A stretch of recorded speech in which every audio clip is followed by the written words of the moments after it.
Welcome everyone to this breakout session that we are doing on social impact bonds and outcomes funds. I'm very happy to have my fellow panelists here. I will ask them to introduce themselves in a minute, but I think they come from the UK, from the Netherlands, from Portugal, from Spain. So I'm sure we're going to enjoy this panel a lot. Let me briefly make an introduction. I am Guillermo Casasnovas. I am a researcher and professor at the Esta Business School, and we are the academic partners of this fantastic impact forum that Chip2B is organizing. So before we start asking a few questions to the panelists, let me put some perspective to the discussion. So we're going to speak about social impact bonds or social outcomes contracts, as some people call them today. And I don't know if the audience is very familiar with this tool or not. So let me share with you for 30 seconds just one slide with which I will going to explain how social impact bonds work, if that's okay. Here. Okay, so I'm sure you are seeing it now. So as I was saying, social impact bonds or social outcome contracts, these are these sometimes complex financial tools that impact investors use in order to advance in addressing some social challenges. Here you see how investors, social sector organizations, and government actors are the main three parties that take part in these contracts. If you follow the numbers here, investors usually start by doing an initial investment in order or so that non-governmental organizations such as social enterprises or charities can implement an innovative solution to address specific social challenges. Then an independent evaluator is going to assess that impact, and if the impact objectives that the government had set out in the beginning are achieved, then the government will pay back the investors with a financial return. So this is a financial tool or a public procurement tool as well that gives flexibility to the government. They are more flexible and have lower risk when they want to implement innovative social interventions. It is positive for social sector organizations because they receive financial resources that they can use for providing social services. And it is good for investors because they receive also a financial return. And there is also always an intermediary that brings them all together. So let me stop sharing this. This was like just a quick explanation of how they work. And now with our panelists, we will go more in depth into what are the benefits and the challenges of social impact bonds and also of outcomes funds, which is a way that governments have to promote social impact bonds at scale in their countries. So let me ask the panelists, and starting with Laura, to tell us how are you involved in your jobs with social impact bonds or with outcomes funds, and what is your day-to-day in that sense? So Laura, if you want to start, please. Hi, I'm Laura Blanco. I'm the Director of Knowledge and Outreach at for Spain NAB, which is the Spanish Impact Investment Association Board. And we are members of the GSG, and we are also ecosystem partners of the Impact Forum at Chip2B. So we're very happy to be here. And I'm just going to share a slide about what we are doing in Spain, just setting the ground for the discussion. I wanted to make this bigger, but I don't know how. So what we are doing here in Spain is try to launch the action plan when we joined the GSG with 5 recommendations, and one of them was to develop the social impact contract market in Spain. So we wanted to push for this new innovative financial tool that is able to achieve impact, and also it's providing a way to make the social purpose organizations much stronger, which generates a virtuous circle on social impact.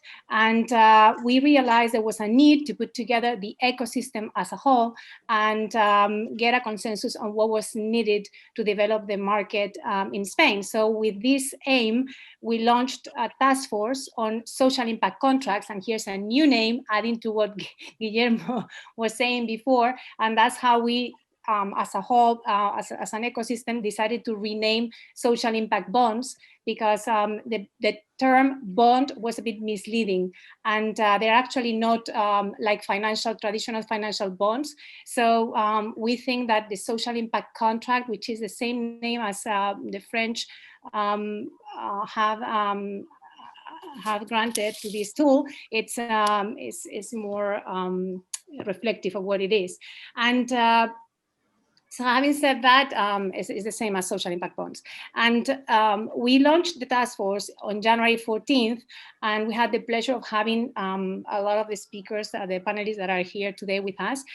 So they've been working with us, with commissioners, with social purpose organizations in Spain, with intermediaries, investors, and also other professionals, academic experts, both from Spain and abroad. And we started one by one talking about what was the role of commissioners, what was the role of social purpose organizations. We realized that we needed to set some principles for social impact contracts. And then our third session was about co-creation, how to develop mechanisms to build these tools in co-creation. And finally, on September 15th, we were getting feedback from the ecosystem about what we were finding out. And there were 4 topics that we thought were important. One was databases and data in general. The other one was evaluations, and also feasibility studies and co-creation. So we were talking with the ecosystem about those findings. And with all this work, we put together some two knowledge products that we will be presenting on December the 2nd with our ally, Cotec, Fundación Cotec, which is a very important foundation in Spain for innovation and innovation in general.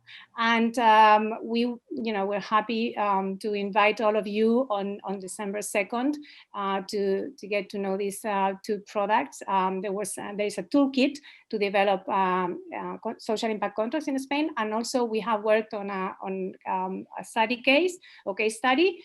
And also we have put together a report on technical and legal recommendations to develop the market in Spain. So we gather all the lessons that we learned from other countries, and we're just trying to make things work here in Spain in a collegiate manner. And I'll stop here. Thank you, Laura. Thank you very much.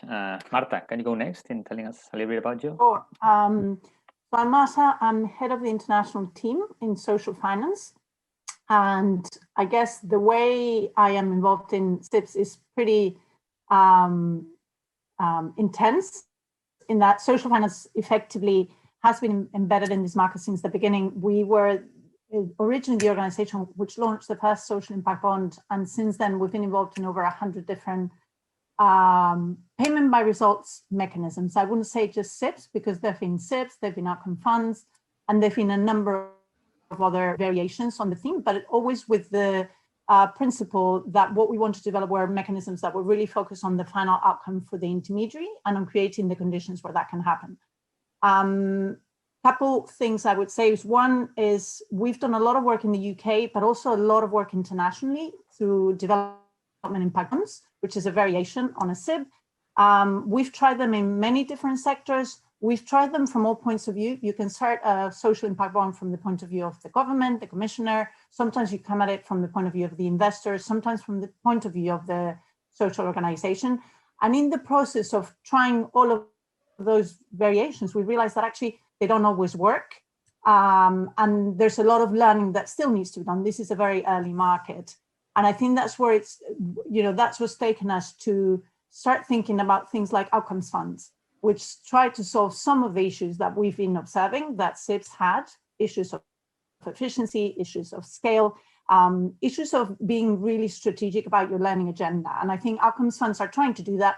They're not perfect. I'm sure that many of you are engaged in this and will be looking at other innovations.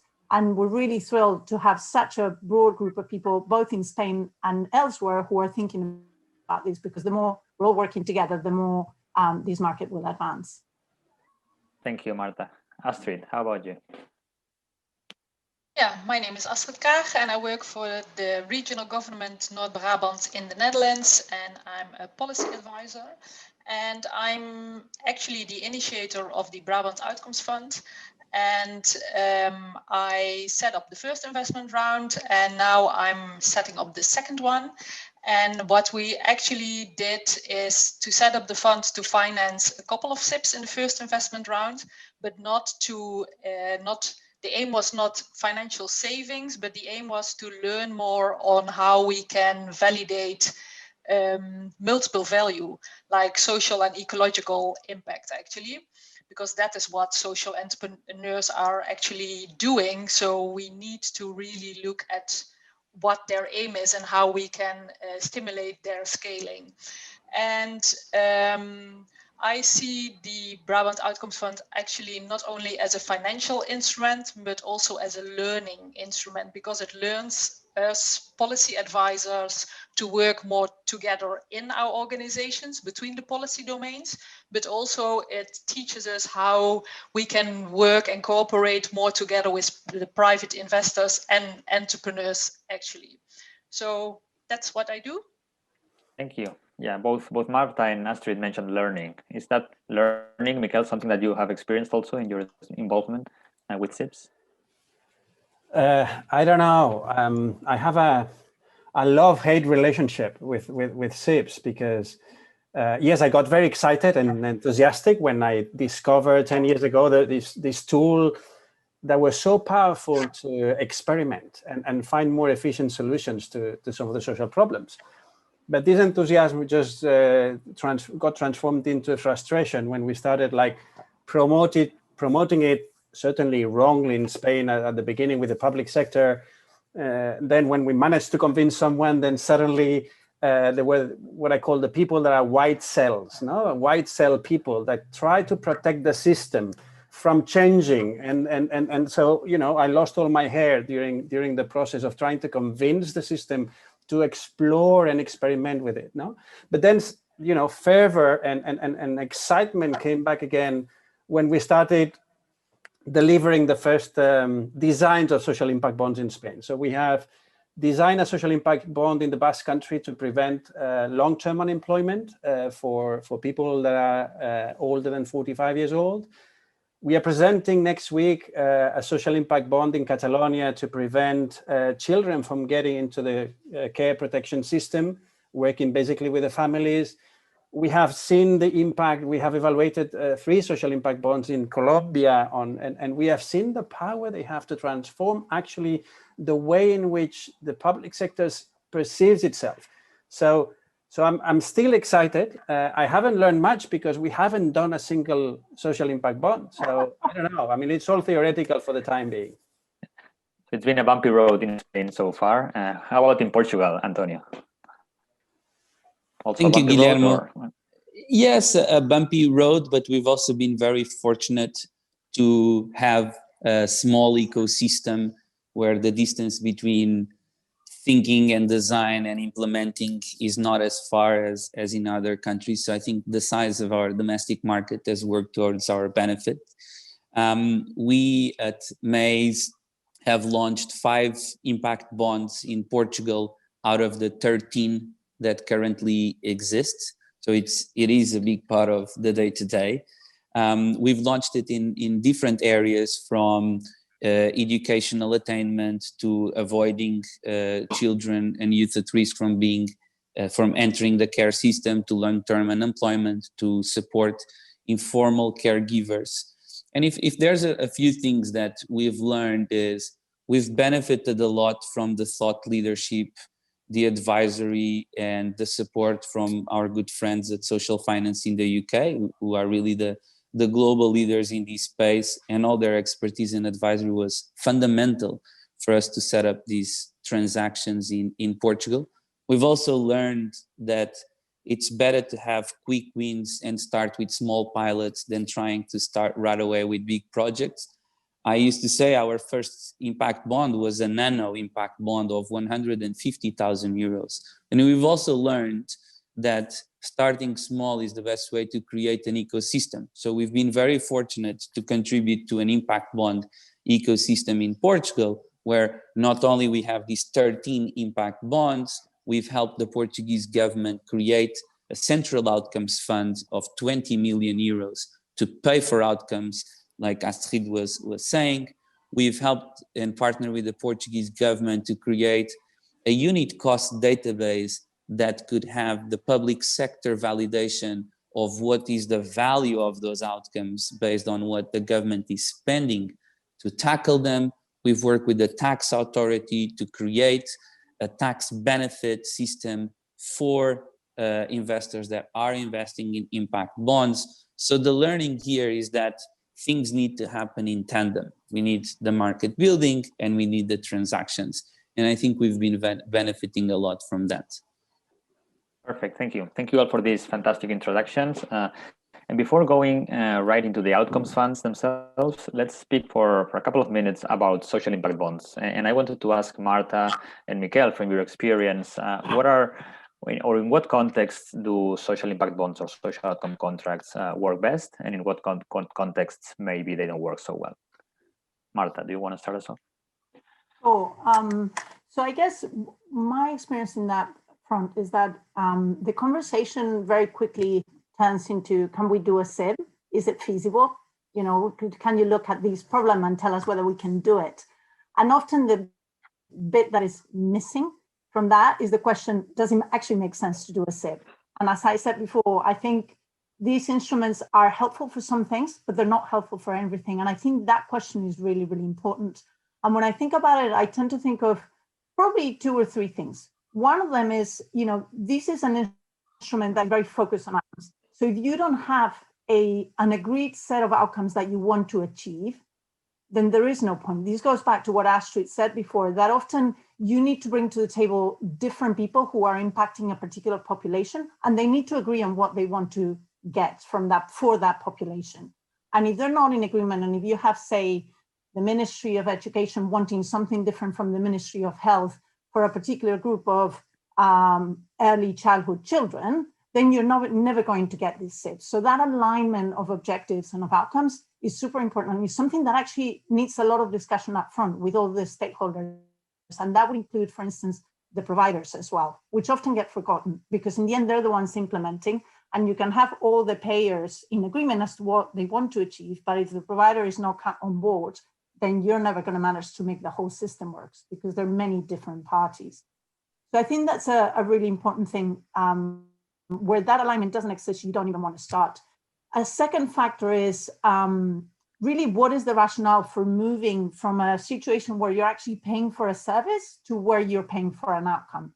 And there are many reasons why you want to do that, but the reasons need to be there. It could be because you need to make some space for innovation and provide some flexibility to the market because you still don't know what works.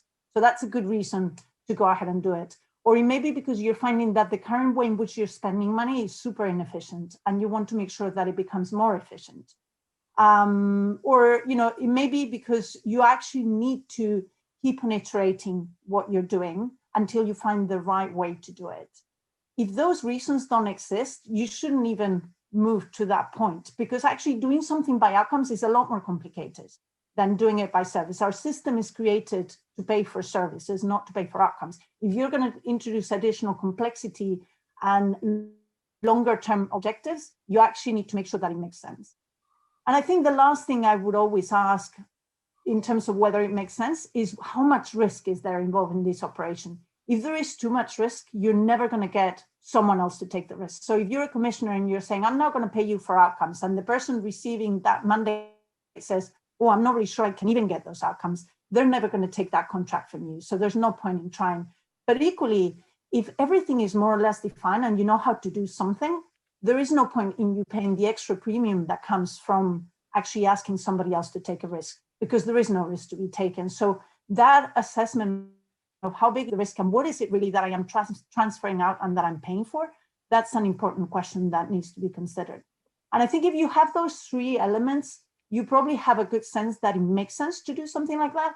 And in other cases, you probably want to look at something else. You may want to look at a grant, or you may want to look at a loan, or you may want to look at many other ways of funding public programs or social programs, not necessarily this particular modality. Thank you, Marta. That was really helpful. Miquel, what is your view on that? Yeah, I totally agree with Marta. I would just say a couple of other things that perhaps apply also to the Spanish context. One is that it doesn't work for short-term projects. There's no reason why an outcomes contract is not useful for immediate urgent needs that you have with a group of people that show up, or with immediate response to the COVID. If we are talking about rebuilding, yes. If we are talking about, you know, an immediate response to something, a social impact bond is not appropriate. It's not appropriate when attribution cannot be somehow drawn between the intervention and the impact, because the whole idea of the social impact bond, and I think that where it works the best is when it is driven by the legacy of the social impact bond, by searching for a lasting solution that requires evidence on what works and how much it works.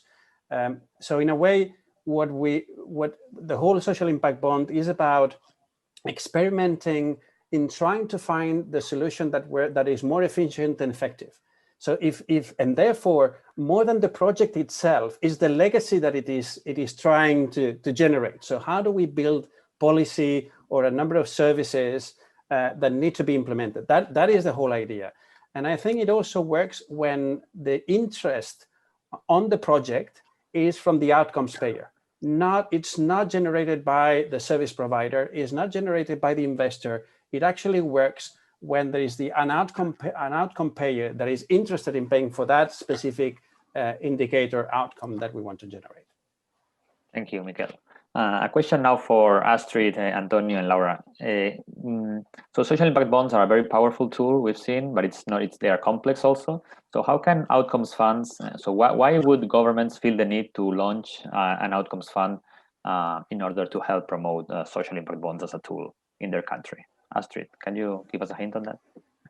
Yeah, maybe it's good to explain that actually we in our region took a different starting point, and the starting point was that we did a survey amongst social entrepreneurs to better understand what their challenges are, because we see them as a kind of front runners for the solutions of societal challenges, because they are very integrated and very innovative solutions. And these are things that we as governments do not often understand how it works.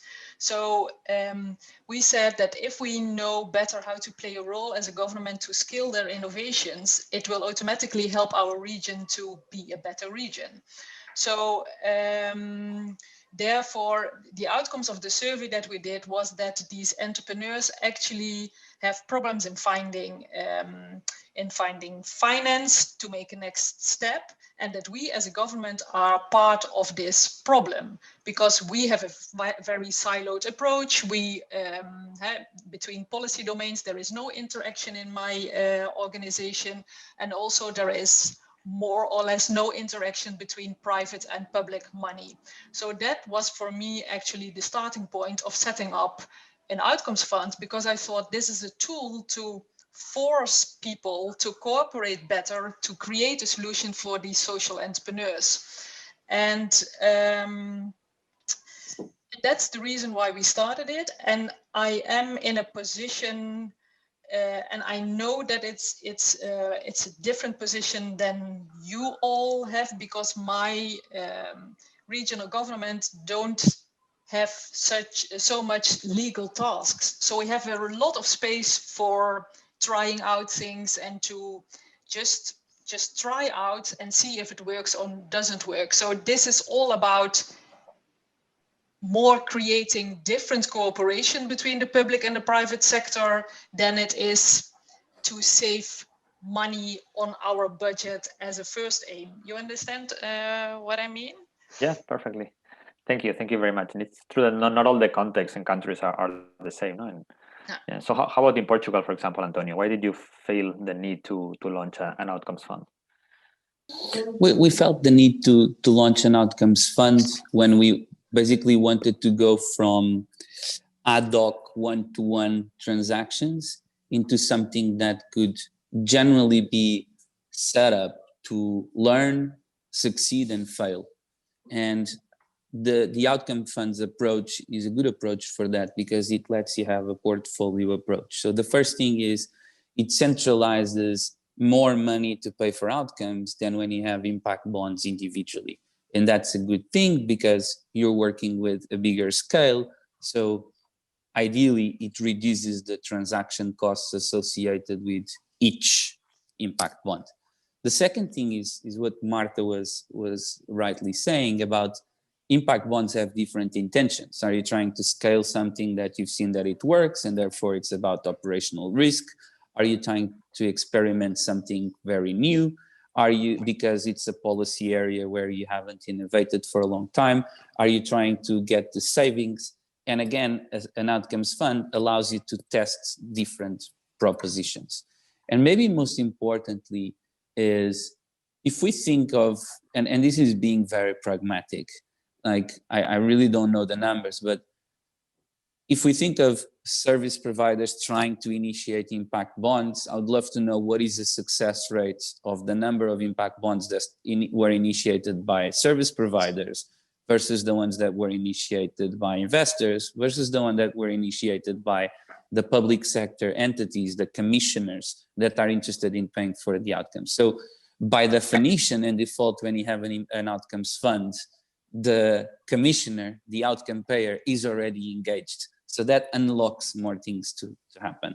Maybe I'll just give a nuance on the Portugal case, which might be interesting for all European Union countries listening, which is Portugal is quite specific because we used European Union social structural funds to create these central outcomes funds. That was amazing. It's basically European social fund money. All European Union countries have access to it on a 6-year basis. So this was from 2014 to 2020. There's a new multi-annual framework now being set up for 2021, 2027. And that was great because it accelerated adoption. It accelerated the mobilization of budgets that potentially would have been harder from national government, but also comes with some challenges related to European Union funding that I can enter into, but I just wanted to convey this message that it is possible to build central outcomes funds without necessarily having to tap into national budget capital. Yeah, that's a very important point and one that we are thinking about, no, in Spain. Laura, how can outcomes funds help us here? Well, what is interesting, as we have seen already, is that outcomes funds can be designed with different aims and in different contexts, and they can fit, different contexts and goals. I would say that in our case, we realized, because we are latecomers in Spain to the game, as Miquel was saying, that we needed a national strategy or national policy to push the market and make this commitment from the central administration that actually doesn't have the social competencies, so doesn't have the power to spend money on social actions or interventions, but that can send this message about how powerful the tool is. And I would say that in our case, it would fit the 3 things that Miquel was saying that are worked, that are important for social impact contracts to work, which is the time horizon. It's actually a long-term commitment from the commissioners, from the payers. It could be commissioners, it could be foundations as well, or a combination of both. So there is a long-term commitment from the payers, which actually helps to attract investors and create traction for everyone in the market. It also helps to consolidate the legacy, because you get a mechanism to accumulate knowledge, share knowledge in the ecosystem, within the ecosystem, and also it's a conveyor belt for policies. So you can transfer that into actual policies, evidence-based policies, and those are the 3 things that Miquel was saying, right? So it's a very powerful, it could be a very powerful tool, and also it can help some of the financing hurdles that the market could have, like paying for feasibility studies or things like that. Thank you, Laura. So yeah, public administrations are certainly a key actor here. So I wanted to ask Astrid and Mikel about this precisely. What are the barriers or challenges that public administrations face when they are trying to implement social impact bonds and outcomes funds? And for Mikel specifically, there is a question from the audience where they ask about the concept of outcome payer that you were using. So I guess the outcome payer is often the public administration, and maybe you can also say more about that and why it is difficult for them to launch social impact bonds in Spain. But maybe Astrid, we can start with you, and then Mikel, you follow. Yeah. Okay, so I can tell you about my personal experience that the first investment round was merely set up with external actors and a couple of internal colleagues, and also money from only one policy domain, and that was rather easy. And I can tell the story like it was a great success and everything is well and everybody is happy, but the real challenge came when they gave me the task to set up the second investment round, because the plan was to get money for outcome payments from different policy domains. And I thought that I already connected my colleagues good enough to trust me and to really cooperate with me and to go together with me on this second adventure. And then I suddenly realized that because we need money from different policy domains, then it became very challenging, actually. And also there was this shift of politicians. So, and I know that Antonio had the same experience, that suddenly I had to create a different story about why we were doing it. Because the first investment round was more with politicians that were really social focused, and the politicians that I'm working for now are more focusing on the entrepreneurial part. So I had to reframe my story.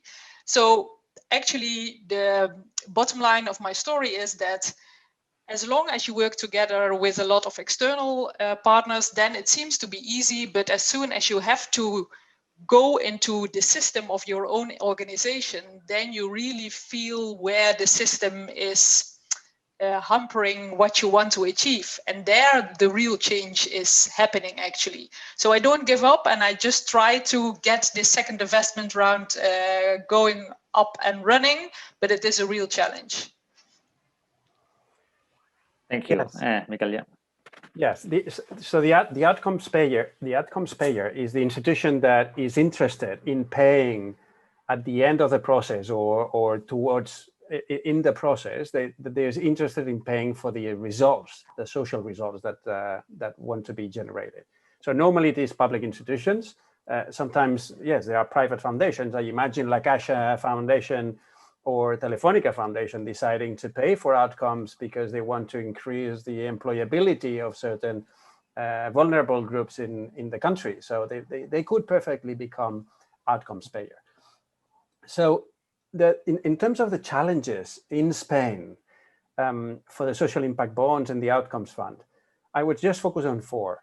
One is the time frame. So we are talking about long term, right? So we're talking about 4, 5, sometimes even 8 years. In Spain, when you talk about with some politicians, you talk about projects 2, 3 years. The mandate finishes. And everyone knows that social change takes time. And asking, getting the right outcomes are not generated in 6 months or a year. They're generated in 4 or 5 years from the moment you do an intervention. So you need to see what really happened meaningfully, significantly. So time frame is one. We need a sort of a capacity of thinking beyond your political mandate of 2, 3, 4 years of what you have left. The second one is the time and cost of the design. Designing a social impact bond is expensive because it is very intense and rigorous. Now you would say, look, 80% of the time of the planning should be there in any social program. I mean, when you think about it, you need to, what do you do in a social impact bond? You get your target group, you get all the data about them, you start defining the indicators of success, you start defining how you're going to evaluate it, you do a benchmark of the best interventions that are proven out there that could be used. all these should be in the planning of every single intervention and every single program, even if your contract is for input for services.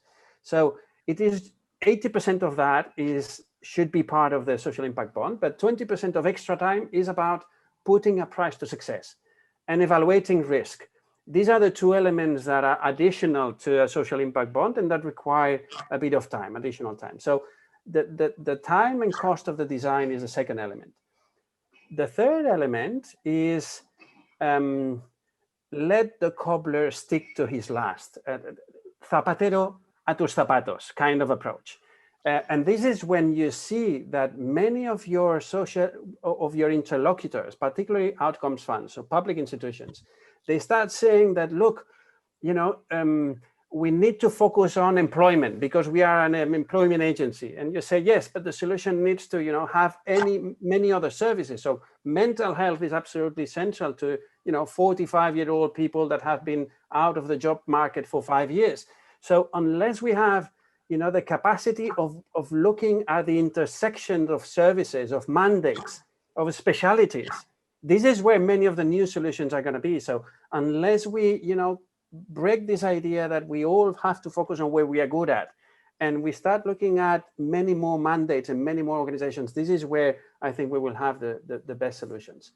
And the fourth and most important one, in my opinion, is a cancer that we have in our institutions, which is called the unspent budget crisis. What if I, plan for the success of a social impact bond and I create a provision of funds, and in the end, there is no success and the budget is not spent? This is the worst thing that can happen to, to a politician or to an institution. So, and this cannot be that way, because it should be that there should be incentives to save money. So if a social impact bond is implemented, and in the end, it's a failure in the sense that the outcomes are not reached, the knowledge is a wonderful outcome of the process, but yes, the public organization is going to save money. So these savings should be perhaps used for future social impact bonds. They shouldn't be lost and they're taken from the agency or the institution. So these are, for me, the four elements I would see highlighting the most in Spain. Thank you, Miquel. And I'm sure these are challenges that you suffered on your own. So thank you for sharing them with us. I see a question from the audience that is very much in line with what I wanted to ask now to Marta and Laura and Antonio. Someone is asking about what is the role, or what can social sector organizations, social enterprises do to participate and to be involved in social impact bonds? And I wanted to ask you, so beyond public administrations, what can other actors do? Investors, social sector organizations, maybe foundations. What can they do in order to promote and participate in outcomes funds or social outcomes contracts? Marta, do you want to start? And then Laura and Antonio. So I'll go quick so that everyone has a chance. I think for me, there are three things that the private sector, whether it's academia, social organizations, investors, philanthropy, etc., can do. One of them is to fund the things that the public sector finds difficult to fund. So public sector may be able to put together some funds to pay for the outcomes. As Miquel said, it's very difficult for them to fund the development of the instrument, the design. So that's one place where someone who wants to promote these types of things can put their funding. They also find it difficult to fund the learning around what's being created. And sometimes actually a little help with those outcome funds comes in very handy. So having some anchor funds or match funds that allow the government to say, actually, this is interesting, I'm going to go ahead because someone is giving me some extra money to do this. So I think funding is an important part of it. I think convening power is something that a lot of social organizations have, and it's really important to start building all these bridges across different types of institutions, different actors within one sector, and to share learning, and a little bit what the NAB is doing in Spain. Those types of convenings are really important to start creating an ecosystem, and also to start creating a dialogue, which is really what is needed. We're talking a lot about co-design here, and in the private sector, you have that ability to convene in a way that sometimes the public sector cannot do, because they are prevented from the contracting rules, etc. They cannot be seen to be bringing actors together in that way. And I think the last thing is something that Antonio mentioned before, which is there are certain building blocks that need to be in place. And sometimes the private sector is more able to put them in place than the public sector. So things like, for instance, good data and ensuring that there is good data, good data systems, etc. That's something that private sector can work on. Or creating evidence of what works. We have things like what works centers that actually compile evidence and figure out what type of interventions work when. That's an important building block for all the things that we do. And sort of evaluators can play a part in that. There are a number of building blocks that you can be putting in place, building the capacity of social providers. All of those things, once they're there, they make the progress of the sector a lot faster. Thank you, Marta. Laura, you are in touch with many different actors at Spain now. So what do you think that the different actors can do? I think, we need to think about social impact bonds and contracts and as a market. And instead of like thinking as, single tools and experiments, we need to think about, I think we need to be more ambitious. And I think everyone needs to pull together in the same direction. And it's the only way we're going to achieve that. So that's what we have been trying to do at the National Advisory Board. So we are creating knowledge, we're transferring that knowledge. We think sharing experience knowledge in a transparent way is a big challenge, but it's very, very necessary because we need to build trust. These are new tools. Everyone is very wary. It's not all rosy out there, and we know that because other countries have gone through the experience. So we need to build trust. And I think we need to share the risk among all of us. So I think, in particular, creating trust between the public administration and the social service providers, but also the social service providers needs to be, they need to be comfortable, and maybe a way to do this, and we've been trying, to start something like that with the task force. It's to build an alliance of social service providers that are pioneers in this approach, in this outcomes-based approach, and they are starting to create, some knowledge and share and experience and all that. So I think that's very important. Thank you, Laura. Antonio, we just have 2 minutes left, so if you want to tell us what you think, and then we will wrap up. I'm going to be very quick and just adding on top of what Laura and Marta said to tell the story of Portugal is the highest attribution we have for how this ecosystem was created was because there was the Carlos Gulbenkian Foundation, Fundação Carlos Gulbenkian, who was and is an equidistant, independent organization that not only funded the first transaction, but funded building blocks and market building activities, had the convening power to bring the right people into the table.